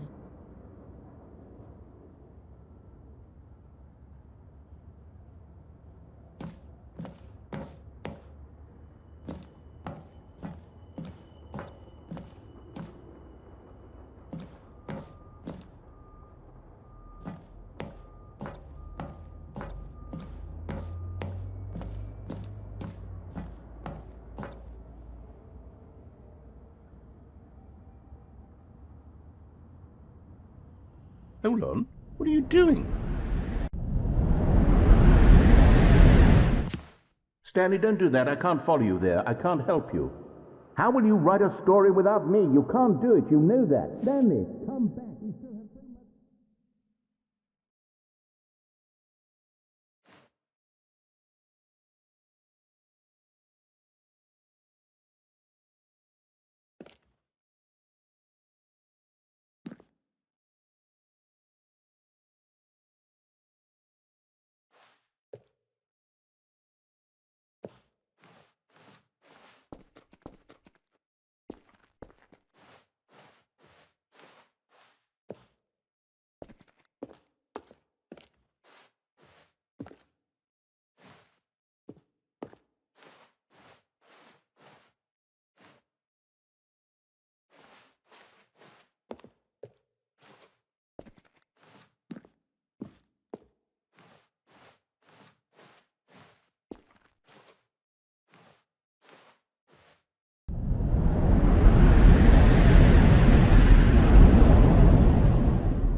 I wonder what he found. If what he wanted was to be the leading man in his own story, well, perhaps he's gotten it, down in wherever he is right now. I wonder if he's happy with his choice, and if he's learned the heavy cost that comes with it. He'll understand soon what I was trying to tell him. He needs me. Someone who will wrap everything up at the end, to make sense out of the chaos and the fear and the confusion. That's who I am. That is what I mean to this world. Oh, yes. Yes, I'll be back. There's no other way. Once this ends, after it all comes to a close, then I'll be back. The end will be here soon. Very soon. I can wait.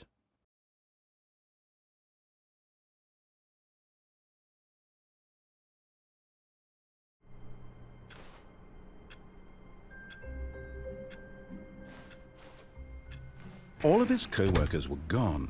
What could it mean? Stanley decided to go to the meeting room. Perhaps he had simply missed a memo. No matter how hard Stanley looked, he couldn't find a trace of his co-workers.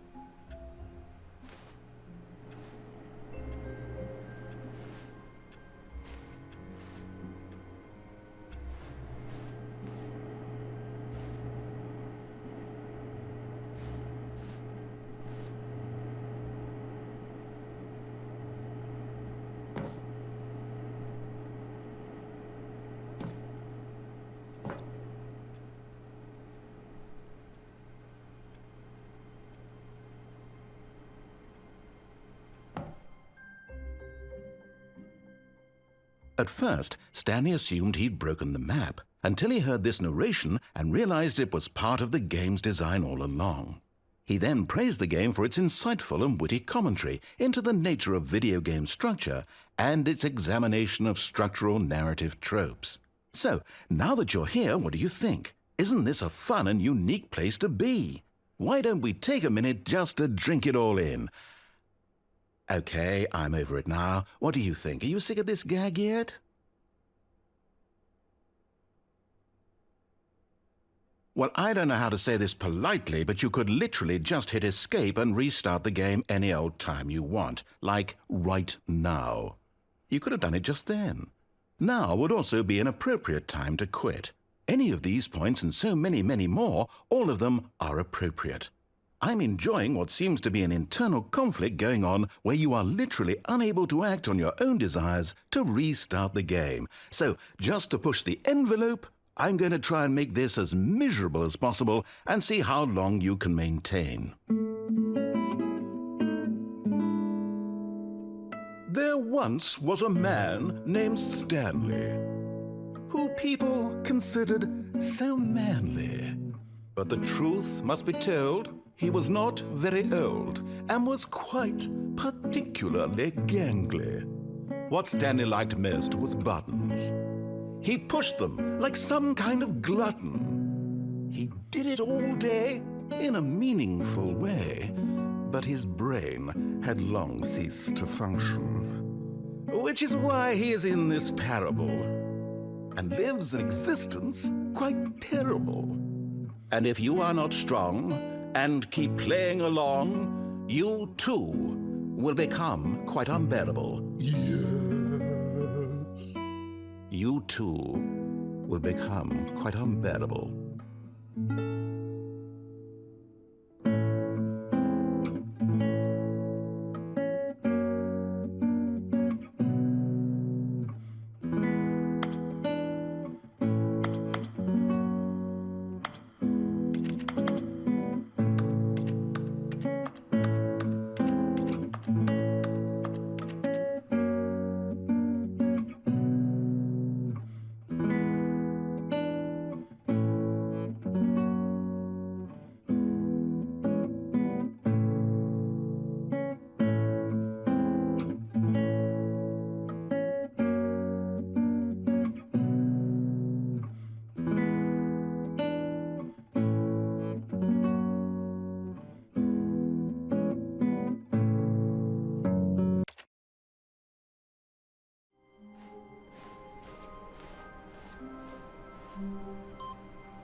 Someone was following Stanley. He was sure of it.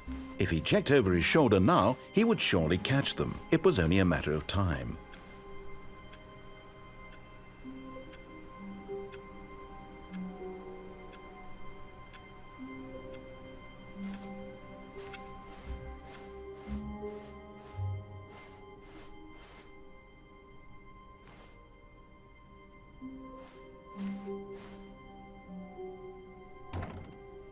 Oh, new content? What does that mean, new content?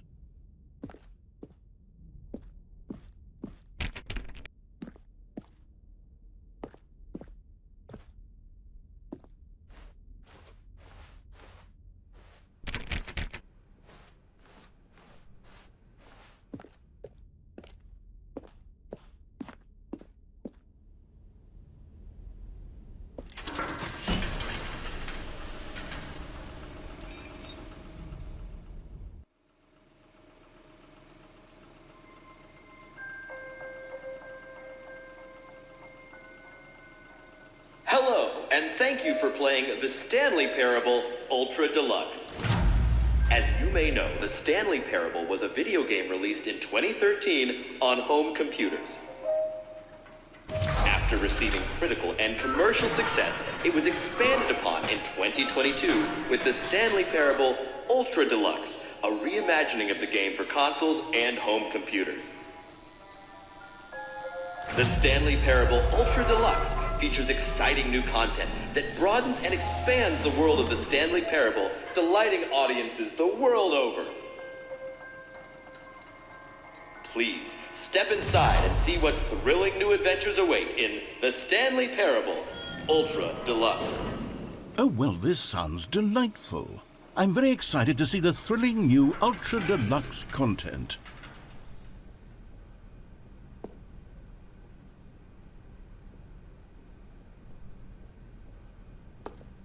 Okay, so far it's an elevator.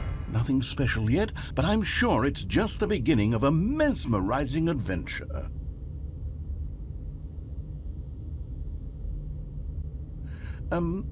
Is it broken? What's going on here? Should we be moving somewhere or... Oh, there we go. All right, finally, at long last, it's on to the new content. I've never been more ready. Let's do it.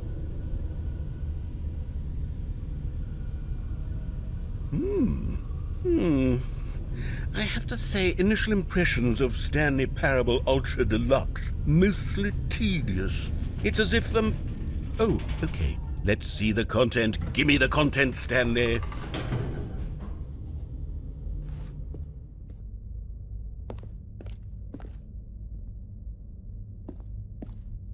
All right, let's see. It's the jump circle.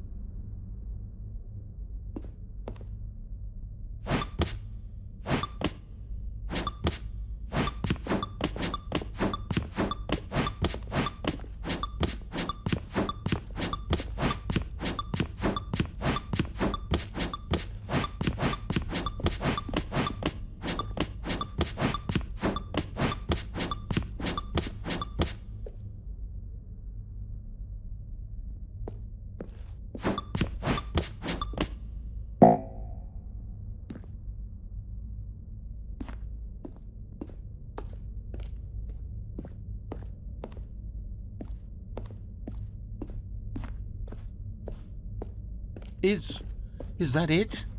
Surely that's not all the new content. There has to be something else, right?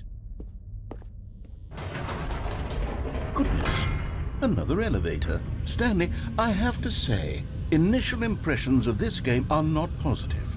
It's just elevators and jumping. Is this what passes for exciting new content? If this is new content, then I could just read you the whole dictionary. There's 20 hours of new content right there. Hell, I could count to 30 trillion. You could put that on the box. The Stanley Parable Ultra Deluxe, now with over 1,000 hours of new content. And oh, wait, there's more. Very good. Yes, I knew there had to be something else. Let's see it. I'm ready for whatever it is.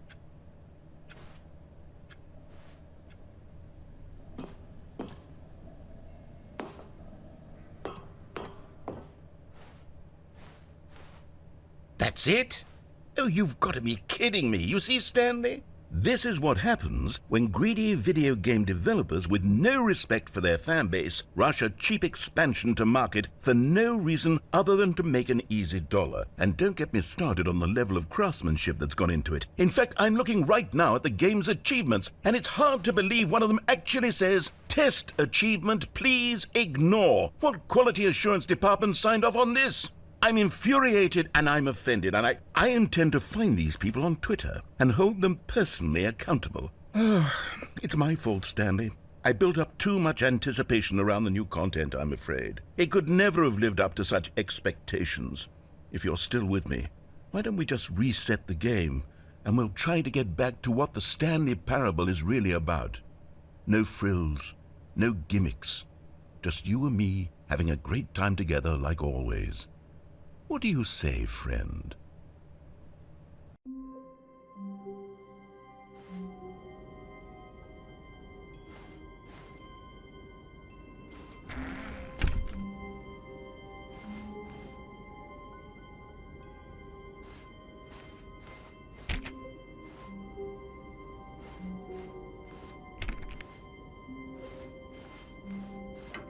Psst! Stanley! Come over here, in the vent. I want to show you something.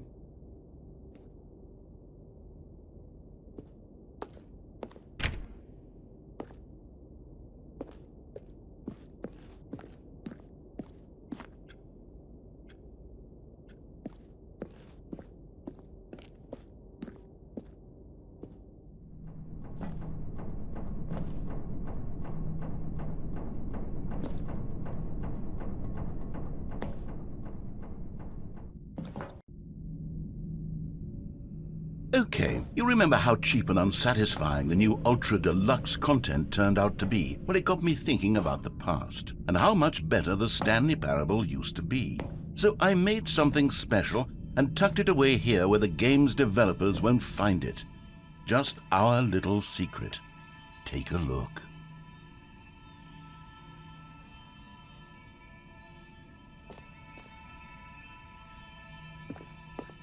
I call it the Memory Zone.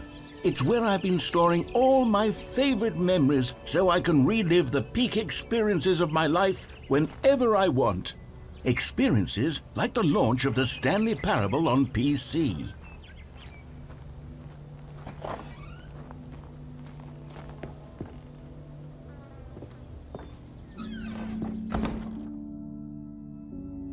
You see, Stanley, doesn't the Memory Zone remind you of how wonderful Stanley Parable was before it was sullied with a cheap re-release? Remember back in October of 2013, when the game originally launched? Back then, video games had integrity. Back then, it all meant something. Oh, the waste.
Je suis dans la mémorisation, seul sur la pluie des loups, et je n'attends plus que toi, mon amour.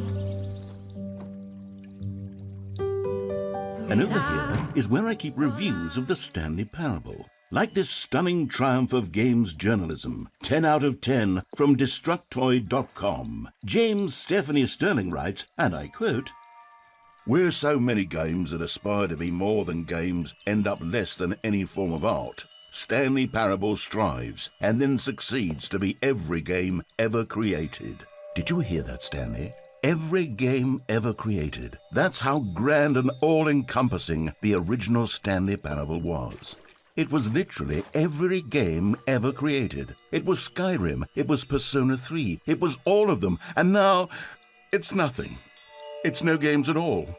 It isn't even the Stanley Parable anymore. It's just a husk now. A lifeless husk with an hour of new elevator content.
Here's another moving passage, this time from GameSpot.com.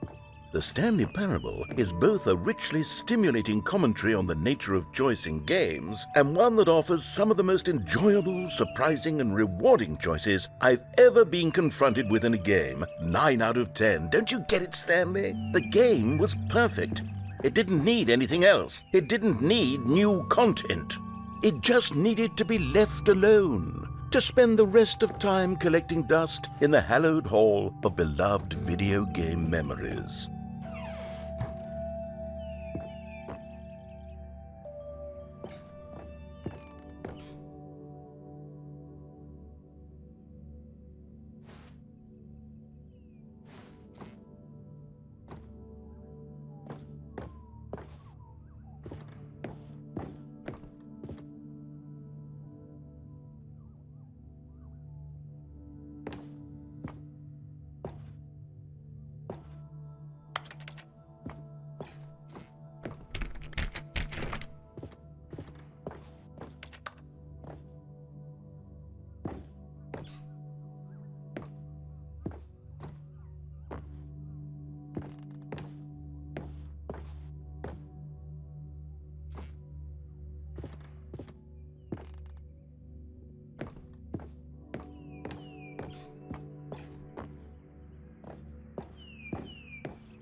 These were simpler times, Stanley.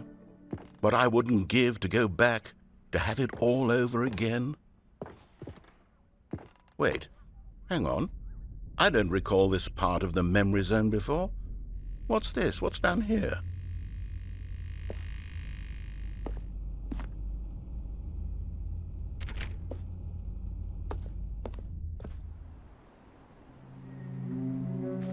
Oh no.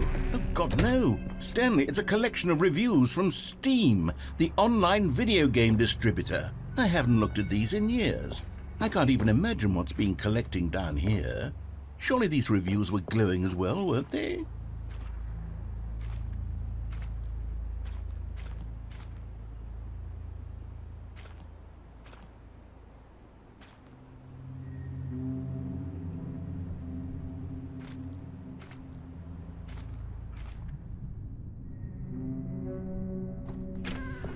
Honestly, I could not be bothered to play this game to full completion. The narrator is obnoxious and unfunny, with his humor and dialogue proving to be more irritating than entertaining. Unfunny! I'm not trying to be funny. I'm trying to make a serious work of art. I suppose I could write up a handful of gags to insert into the Stanley Parable, but the game is already such a densely layered web of profound philosophical insights that I can't even imagine where I'd have the room to stick them.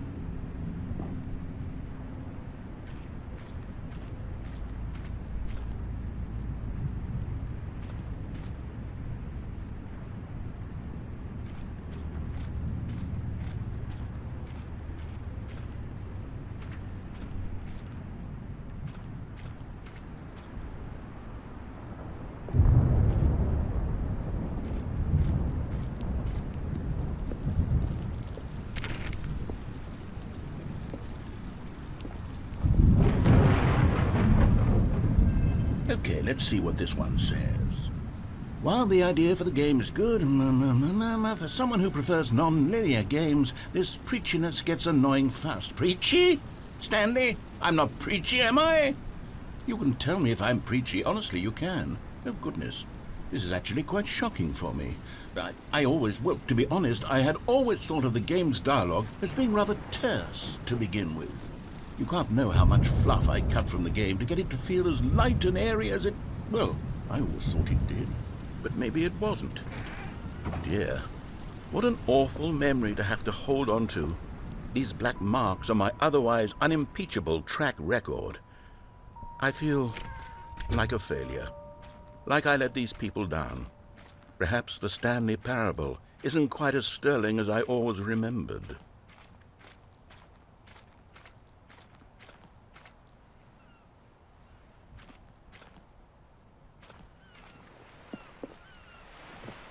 What's this one got to say? You constantly have to stop doing anything so the narrator can catch up with his long-winded explanations of what's happening. I wish there was a skip button. A skip button? Well, yes. Yes, I think we can do that. If I'm truly too preachy, then maybe letting you skip ahead for just a moment, surely it couldn't hurt. Not if it means we can strike these negative reviews from the record. Only positive reviews of the Stanley Parable. That's my motto today, and it's always been my motto. I'd do anything for the customer, Stanley. Yes, a skip button we shall have.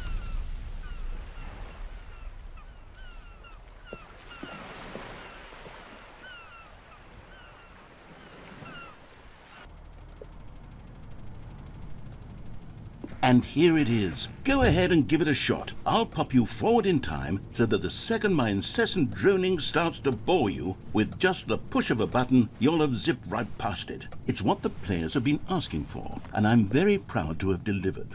No more listening to me rambling on and on and on. No. The Stanley Parable is a game for the people. And if the people want silence, then by goodness, that's what they're going to get. Well, don't sit around waiting for me to shut up. Go ahead and make me shut up. Here, we'll pretend that I've just begun an interminable monologue. Oh, you're back, you see. You were only frozen in time for a few minutes, but it was plenty of time for me to deliver a long, rambling monologue full of unnecessary verbal flourishes and lengthy ruminations on the nature of choice in video games. Of course, I happen to believe it was perhaps one of my more profound such ruminations. Not that, of course, you need a description of it, but if I had to describe it... Well, there's sport. You really did catch me rambling on a bit, didn't you? But that's the power of the button. The minute I start to go off on a thoughtless display of self-absorption, it's right at your fingertips to go poof, and it's all over. Oh, I can't wait to see what Cookie 9 will say about this, and whether they'll edit the rating of their Steam review, or at least change some of the wording, perhaps. To be honest, I don't even know if one can change their review in the first place. I guess I should become better educated on exactly how steam works. Perhaps that would have been the smart thing to check on before I went about this whole exercise of making the skip button. Although I have to imagine that after seeing this exciting... Okay, welcome back, Stanley. Now, I should say that the amount of time the button has been skipping through is becoming longer and longer. That last one was, well, I want to say maybe 30, 45 minutes? It's not unendurable by any means, but it's, well, there's really only so much I can ramble on to myself about. I know, it's shocking, isn't it? But at any rate, I do suggest that we not press the button again. I think the skip button has been aptly demonstrated, and we can say goodbye to it and just... Wait, how do we get out of here? Where did the door go? Wasn't there a door that led into this room? I do feel quite certain that there was one here before. How else would we have gotten into the room in the first place? I don't think one can enter a room without a door of some sort, or a window or something like that. Do you see a window anywhere? A porthole? A sufficiently large crack in the wall? I'll take any of these. All I want is for us to move on, other than the skip button. There was a door here before, wasn't there? I swear there was. Where did it go? Can you maybe just ram your way through a wall? Is there any possibility that you could, say, slam your body into the... Stanley! Stanley, please don't push the button again. It's been 12 hours. You've just been frozen there. I don't know why the skips are getting longer, but they're really, truly getting longer, and my God, there's no way out of the room. Stanley, the door is gone. It's completely gone. I've looked at it from every angle. I've checked every... Oh, Stanley, you're back. You're back. Oh, my goodness. I have someone to talk to again. Stanley, I think it's been a week. Or 2 weeks. I've been sitting here all that time. Just sitting here. Not a single person to speak with. And you'd think that that's just how it's always been, right? Me talking and you saying nothing. Would you think that it's exactly the same as always? Doesn't that feel like what we've already been doing? Me just talking?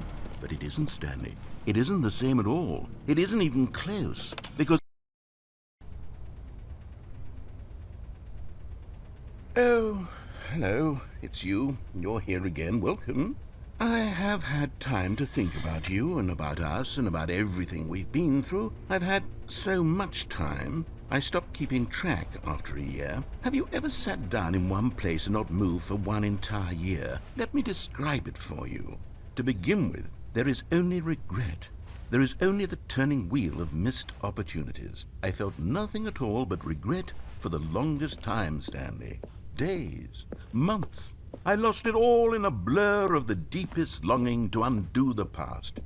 And when that feeling had begun to subside, what took its place is what I can only describe as the collapse of every moment I have ever experienced my entire life.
But they didn't understand the game was never meant to be funny. It was meant to have a point. It was meant to speak to the human condition. But where are the jokes? Where are the jokes? They bemoaned, they screamed, they gnashed their teeth and said, entertain us. It wasn't enough. They had to leave a pathetic little thumbs-down review and make all of their pitiful demands. But then, he's talking too much, they said. First, he didn't entertain us, now he won't shut up. It's the inconsistency, it's the lack of accountability. It's the unwillingness to examine with an uncompromising heart the words of...